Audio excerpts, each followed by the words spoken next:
નમસ્કાર, જય હિન્દ, વંદે માતરમ દોસ્તો. સ્વાગત છે તમારું ફેમસ એકેડમીની યુટ્યુબ ચેનલની અંદર. પોલીસ કોન્સ્ટેબલનું મિત્રો છેલ્લું અને અંતિમ સર્વશ્રેષ્ઠ મોડેલ પેપર.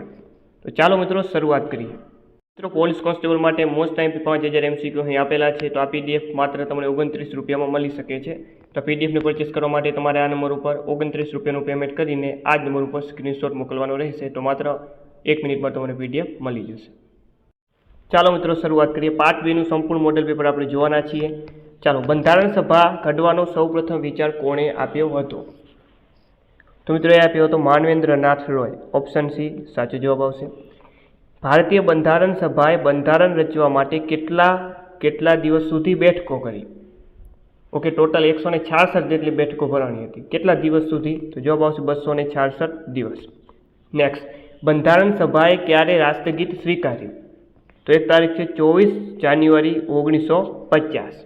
ત્યારબાદનો ક્વેશ્ચન, ભારતીય સંસદ પદ્ધતિ કયા દેશમાંથી લેવામાં આવી છે? ઇંગ્લેન્ડમાંથી લેવામાં આવી છે. મિત્રો એકદમ સરળ પ્રકારનું મિત્રો પેપર રાખવામાં આવ્યું છે, જેથી મિત્રો પરીક્ષામાં તમને કોન્ફિડન્ટ આવી શકે. ચાલો ત્યારબાદનો ક્વેશ્ચન વાત કરીએ. ભાઈ, ભારતનું રાષ્ટ્રીય ફળ અને તેનું લેટિન નામ જણાવો. તો ભારતનું રાષ્ટ્રીય ફળ છે મિત્રો કેરી, અને કેરીનું વૈજ્ઞાનિક લેટિન નામ છે મેગ્નિફેરા ઇન્ડિકા. ઓપ્શન બી સાચો જવાબ. ત્યારબાદ ભારતના બંધારણના આમુખને ભારતની રાજકીય જન્મકુંડળી તરીકે ઓળખાવનાર કોણ હતા? તો એ હતા કનૈયાલાલ મુનશી. નીચેનામાંથી કયા રાજ્યોએ આઝાદી સમયે મુખ્યત્વે ભારત સંઘમાં જોડાવાનો ઇનકાર કર્યો હતો? તો મિત્રો એ કયા હતા? 3 હતા: જૂનાગઢ, હૈદરાબાદ અને જમ્મુ કાશ્મીર. એટલે કે 1, 2, 4. ઓપ્શન ડી સાચો જવાબ. ઓકે, આવું પેપર આવે તો મજા આવી જશે. ચાલો, ભારતના બંધારણના મૂળભૂત હકોના ભાગને કયા નામે ઓળખવામાં આવે છે?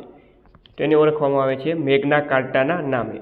ભારતના બંધારણમાં આંતરરાષ્ટ્રીય શાંતિ અને સુરક્ષાની જોગવાઈ શેમાં કરવામાં આવી છે? રાજનીતિના માર્ગદર્શક સિદ્ધાંતોમાં. ભારતના બંધારણમાં અસ્પૃશ્યતા નિવારણની જોગવાઈ કયા અનુચ્છેદમાં કરવામાં આવી છે?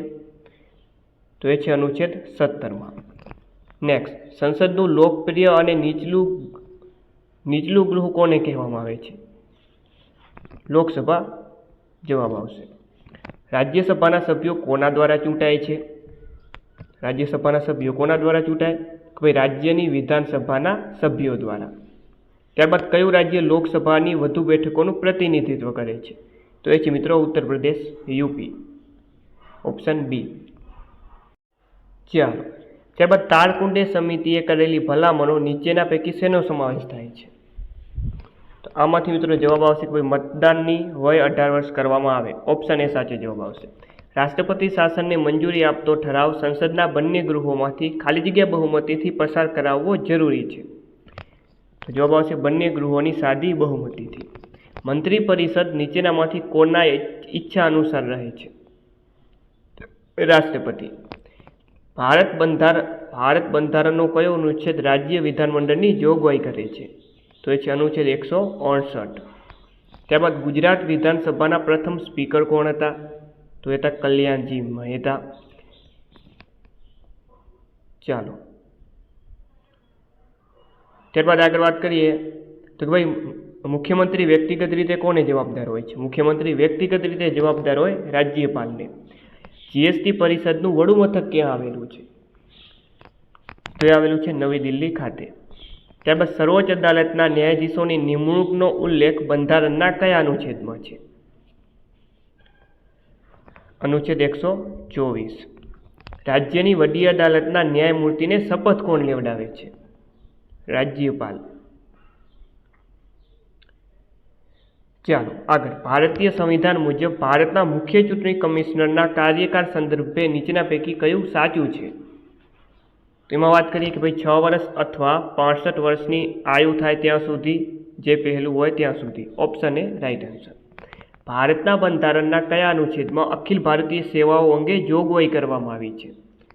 અનુચ્છેદ 312. નીતિ પંચની સ્થાપના ક્યારે કરવામાં આવી હતી? નીતિ આયોગ એની સ્થાપના કરવામાં આવી હતી 1 જાન્યુઆરી 2015માં. ત્યારબાદ બંધારણના કયા ભાગમાં બંધારણીય સુધારાની જોગવાઈ કરવામાં આવી છે? બંધારણીય સુધારાની જોગવાઈ છે ભાગ 20માં. ઓપ્શન એ સાચો જવાબ. કે મિત્રો એકદમ સિમ્પલ અને સરળ વન લાઇનર પેપર આપેલું છે. આવું પેપર બી પૂછાઈ શકે એવું ના હોય. ઓકે, પીએસઆઈનું આવું જ પેપર પૂછાયું હતું, કોન્સ્ટેબલનું બિલકુલ આવું પૂછાઈ શકે છે. ઓકે, તો એકદમ વન લાઇનર સ્વરૂપે આ પેપર છે. જોઈ શકો છો તમે એન્જલ એકેડમીનું આ પેપર છે, એકદમ વન લાઇનર સ્વરૂપે. પીએસઆઈનું જો પૂછાય વન લાઇનર તો કોન્સ્ટેબલનું તો એના કરતાં પણ નીચું લેવલ છે, તો આમાં બી પૂછાઈ શકે છે. ચાલો, આદિવાસી વિસ્તારોની પંચાયતો અને ગ્રામ સભાઓના વિકાસ માટે ભારત સરકારે નિમેલી સમિતિ કયા નામે ઓળખાય છે? તે ઓળખાય છે મિત્રો ભૂરિયા સમિતિ. સામાજિક ન્યાય સમિતિઓની સ્થાપના કરવાની ભલામણ કઈ સમિતિએ કરી હતી? જીણાભાઈ દરજી સમિતિ. કોઈ વિસ્તારની પંચાયત, નગરપાલિકા કે મહાનગરપાલિકાની રચના કરવાની સત્તા કોણ ધરાવે છે? રાજ્ય સરકાર. બંધારણના કયા અનુચ્છેદ અંતર્ગત રાજ્યના એડવોકેટ જનરલના પદ અંગેની જોગવાઈ છે? તો એ છે મિત્રો અનુચ્છેદ 165. ચાલો, તો આ 30 ક્વેશ્ચન બંધારણના હતા. ઓકે, ત્યારબાદના ક્વેશ્ચનની વાત કરીએ. વિજ્ઞાનના ક્વેશ્ચન આવશે હવે. પ્રાણીશાસ્ત્રના પિતા તરીકે કોણ જાણીતું છે? એરિસ્ટોટલ. કોષની કઈ અંગિકાને કોષનું શક્તિઘર કહે છે? તો એ છે કણાભ સૂત્ર. ચરબીનું પાચન કરનાર દ્રવ્ય કયું છે? તો એ છે લાઇપેજ. માનવના મગજનો સૌથી મોટો અને જટિલ ભાગ કયો છે? તો એ છે બૃહદ મસ્તિષ્ક. ત્યારબાદ પ્રોટીનની ખામીથી બાળકોમાં કયો રોગ થાય છે? ઓકે, પ્રોટીનની ખામીથી મિત્રો કયો રોગ થાય? તો જવાબ આવશે મિત્રો મેરાસ્મસ ક્વોશિયોર કોર. ચાલો, ત્યારબાદ ક્વેશ્ચન નંબર 116માં સરસ મજાનું જોડકું આપી દીધું છે. વિટામિન સંબંધિત પ્રશ્ન પૂછ્યો છે. ચાલો, પેલું છે વિટામિન એ. તેમાં આવશે મિત્રો આંખના સ્વાસ્થ્ય માટે. ત્યારબાદ વિટામિન કે. વિટામિન કેમાં આવશે મિત્રો રુધિર જામી જવામાં. Vitamin C. વિટામિન સીમાં આવશે મિત્રો રોગ પ્રતિકારક શક્તિ માટે. અને વિટામિન ડી તો હાડકાની વૃદ્ધિ માટે. ઓકે, ઓપ્શન બી સાચો જવાબ. ચાલો, ત્યારબાદ ડેન્ગ્યુનો તાવ આવવા માટેનો કારણરૂપ મચ્છર કયો છે? તો એ છે મિત્રો એડિસ ઇજિપ્ટ મચ્છર. કૃત્રિમ વરસાદ માટે શાનો ઉપયોગ થાય છે? કૃત્રિમ વરસાદ માટે શેનો ઉપયોગ થાય? સિલ્વર આયોડાઇડનો. ભારતનો પ્રથમ પરમાણુ ઉર્જા પ્લાન્ટ કયો છે? તો એ છે મિત્રો તારાપુર. ઓકે, મહારાષ્ટ્રમાં આવેલું તારાપુર. ચાલો, નીચેનામાંથી સૌથી ભારે ધાતુ કઈ છે? સોનું, કોબાલ્ટ, ઓસ્મિયમ કે નિકલ? તો આમાંથી સૌથી ભારે ધાતુ કઈ છે મિત્રો? તો જવાબ આવશે ઓસ્મિયમ. મધમાખીના વિષ એટલે કે ઝેરમાં કયો પદાર્થ હોય છે? મેલિટીન. સીએનજીમાં મોટા ભાગે નીચેનામાંથી કયો વાયુ હોય છે? મિથેન. ડેસિબલ એ શાનું એકમ છે? ડેસિબલ એ શેનો એકમ છે? અવાજની તીવ્રતા માપવાનો. અવકાશયાત્રીને બાહ્ય અવકાશ કયા રંગનું દેખાય છે? તો એ દેખાય છે કાળા રંગનું. વિદ્યુત ભારનો એસઆઈ એકમ કયો છે? વિદ્યુત ભારનો એસઆઈ એકમ છે કુલમ. ચાલો, ત્યારબાદ ક્વેશ્ચન નંબર 126 કે ભાઈ સૌર પરિવારના ગ્રહ અંગે નીચેનામાંથી કયું વાક્ય સાચું નથી? ખોટું વાક્ય આપણે શોધવાનું છે. પેલું છે કે ભાઈ બુધ ગ્રહ કદમાં નાનો અને સૂર્યથી નજીકનો ગ્રહ છે. આ સાચું છે. ઓકે, શુક્ર ગ્રહ સૌથી તેજસ્વી છે અને પશ્ચિમથી પૂર્વ તરફ પરિક્રમણ કરતો નથી. સાચું છે. પૃથ્વી, મંગળ અને ગુરુની વચ્ચે છે અને આ ખોટું છે. ઓકે, તો ઓપ્શન સી આપણને જવાબ મળી ગયો. આંતરરાષ્ટ્રીય ખગોળ પરિષદના નિર્ણય મુજબ હાલમાં 8 ગ્રહો છે. આ સાચું છે. ચાલો, ત્યારબાદ ક્વેશ્ચન નંબર 127ની વાત કરીએ કે ભારતે અંતરિક્ષમાં તરતો મૂકેલો પ્રથમ ઉપગ્રહ કયો છે? આર્યભટ્ટ. વાતાવરણમાં આવેલ નીચે આપેલા વાયુઓને તેમની માત્રાના ચડતા ક્રમમાં ગોઠવવાના છે. ઓકે, ચડતા ક્રમમાં એટલે સૌથી ઓછા પ્રમાણથી સૌથી વધારે પ્રમાણમાં જવાનું છે. સૌથી વધારે પ્રમાણ મિત્રો શેનું છે? નાઇટ્રોજનનું. એટલે છેલ્લે એક આવવો જોઈએ.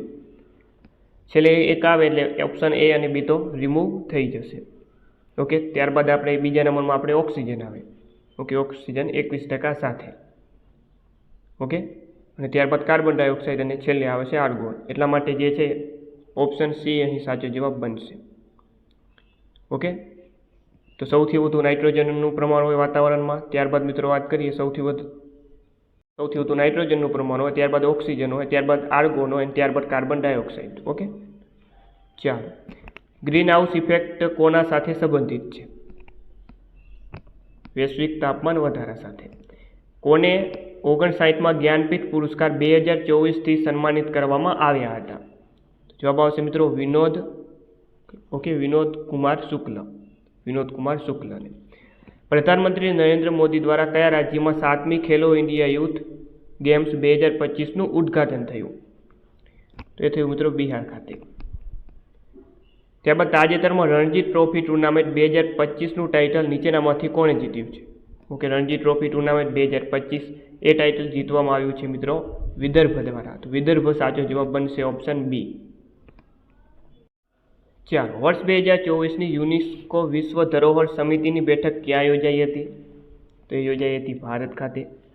તાજેતરમાં ઇસરોના નવા અધ્યક્ષ કોણ બન્યા છે? વર્તમાન પદાધિકારીઓમાંથી 1-2 ક્વેશ્ચન વધતા હોય છે. જવાબ આવશે વી નારાયણ. તાજેતરમાં વૈશ્વિક આર્થિક સ્થિતિ અને સંભાવના રિપોર્ટ 2025ને કઈ સંસ્થા દ્વારા જાહેર કરવામાં આવ્યો હતો? જવાબ આવશે UNDESA. Tata Institute of Fundamental Research સંસ્થા કયા શહેરમાં આવેલી છે? મુંબઈ. યુનિસેફનું મુખ્ય મથક ક્યાં આવેલું છે? યુનિસેફ એનું હેડક્વાર્ટર આવેલું છે ન્યૂયોર્ક ખાતે. ચાલો, ક્વેશ્ચન નંબર 138ની વાત કરીએ કે IMF એટલે શું? IMFનું full form International Monetary Fund. Netaji Subhashchandra Bose આંતરરાષ્ટ્રીય એરપોર્ટ ભારતના કયા શહેરમાં આવેલું છે? એ આવેલું છે કોલકાતામાં. કયો દિવસ ભારતીય સેના દિવસ તરીકે ઉજવાય છે? ભારતીય સેના દિવસ એટલે 15 જાન્યુઆરી. નેક્સ્ટ, ડિજિટલ ચૂકવણી પદ્ધતિઓમાં યુપીઆઈનું full form Unified Payments Interface. Next, question number 142. જીએસટીનો મહત્તમ દર ખાલી જગ્યા ટકા છે? તો એ છે મિત્રો 28%. ચાલો, મોરબીના રાજવીએ તેમના ધર્મપત્ની મણિબાઈની યાદમાં મણિ મંદિર ઇમારત બનાવી. આ રાજવીનું નામ જણાવો.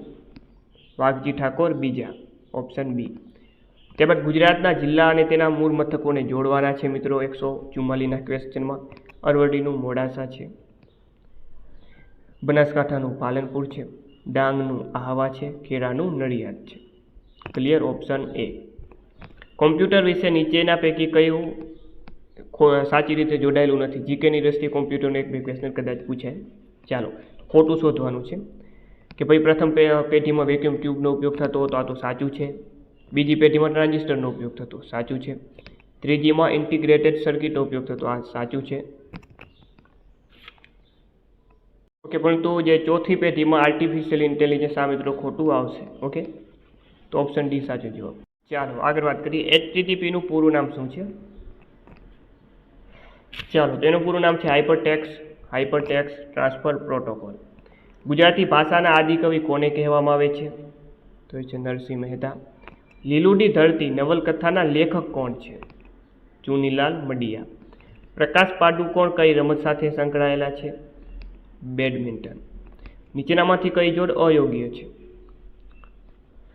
ચાલો, વાત કરીએ મિત્રો કર્ણાટકમાં મલયાલમ આ ખોટું છે કે પહેલો જ જવાબ મળી ગયો, બાકી બધા સાચા છે. ચાલો, ક્વેશ્ચન નંબર 151ની વાત કરીએ તો સિંધુ સભ્યતાના અવશેષોમાંથી મળેલી નર્તિકાની મૂર્તિ કઈ ધાતુની બનેલી છે? નર્તિકાની મૂર્તિ કઈ ધાતુની બનેલી છે? કાંસાની. ઋગ્વેદમાં કેટલી ઋચાઓનો સંગ્રહ છે? 1028. જ્યારે બુદ્ધે મહાપરિનિર્વાણ પ્રાપ્ત કર્યું ત્યારે તેમની સાથે કોણ હતા?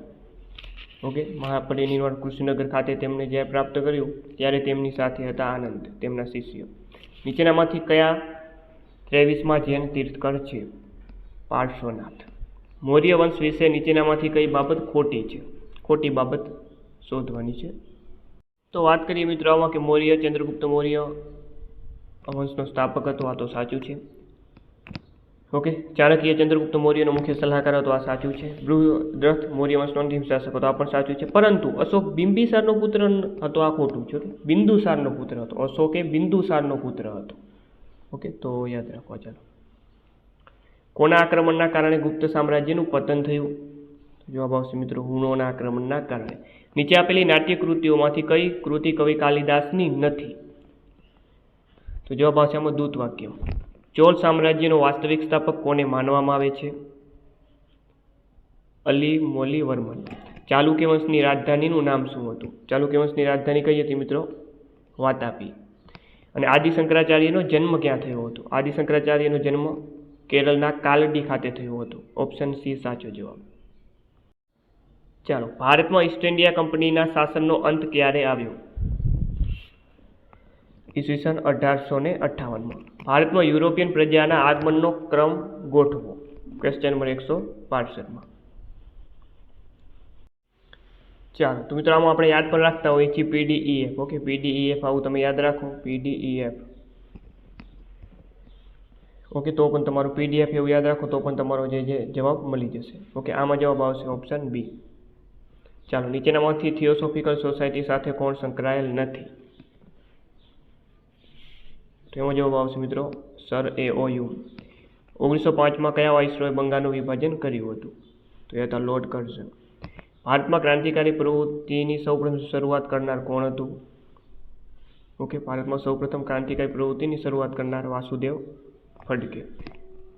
ચાલો, ક્વેશ્ચન નંબર 166 કે મહાત્મા ગાંધીજીએ ગુજરાતની કઈ લડતને ધર્મયુદ્ધ નામ આપ્યું હતું? તો એ લડત હતી મિત્રો અમદાવાદ મિલ સત્યાગ્રહ. ગાંધી ઇરવિન સમજૂતી ક્યારે થઈ હતી? માર્ચ 1931. ચાલો, જૂનાગઢના કયા નવાબે પાકિસ્તાન સાથે જૂનાગઢનું જોડાણ કરવાનું જાહેર કર્યું હતું? તો એ હતા મોહમ્મદ ખાન ત્રીજા. ધોળાવીરા નગરની મુખ્ય વિશેષતા શી હતી? વરસાદના પાણીના સંગ્રહની વ્યવસ્થા અને સ્ટેડિયમ. ગુજરાતના ઇતિહાસ વિશે નીચેનામાંથી કઈ બાબત ખોટી છે? ખોટી બાબત શોધવાની છે. ડાયરેક્ટ આપણે જવાબ ઉપર અટેક કરીએ તો જવાબ આવે છે કે ભાઈ ભીમદેવ પ્રથમ સૌથી વધારે સમય સુધી ગુજરાત પર શાસન કરનાર શાસક હતા. આ ખોટું છે, બાકીના સાચા છે. ઓકે, પછી સોલંકી વંશની રાજધાની પાટણ હતી. સિદ્ધરાજે સોમનાથ પરનો યાત્રાવેરો માફ કરાવ્યો હતો અને ત્રિભુવન પાંચ સોલંકી વંશના અંતિમ શાસક હતા. આ સાચા છે. ચાલો, ગાંધીજીએ દાંડીકૂચની શરૂઆત ક્યારે કરી હતી? 12 માર્ચ 1930. ગુજરાત રાજ્યના કયા મુખ્યમંત્રીનું પાકિસ્તાન સરહદ નજીક વિમાની હુમલામાં અવસાન થયું હતું? તો એ હતા મિત્રો બળવંતરાય મહેતા. નીચેનામાંથી કયું સાચું નથી? ખોટું શોધવાનું છે આમાં. જોતાની સાથે આપણને ખબર પડે કે ઉત્તરાધ મહોત્સવ અંબાજી ના આવે, ઓકે, મોઢેરા આવે, એટલે આ ખોટું છે. ઓપ્શન ડી સાચો જવાબ બનશે, બાકીનું સાચું છે. ચાલો, મેરાયો કયા લોકોનું લોકનૃત્ય છે? વાવ તાલુકાના ઠાકોરોનું. કોણાર્કનું સૂર્ય મંદિર કોણે બંધાવ્યું હતું? નરસિંહવર્મન પ્રથમે. નીચેના પૈકી કયું સ્થાન યુનેસ્કોની વર્લ્ડ હેરિટેજ સાઇટમાં સ્થાન પામેલ નથી? તેમાં આવશે દેલવાડાના મંદિરો, માઉન્ટ આબુ. કલમકારી ચિત્રકલા ક્યાંની છે? આંધ્રપ્રદેશની. ગુજરાતમાં ચિત્રકલાના ક્ષેત્રે કલાગુરુ તરીકે નામના મેળવનાર?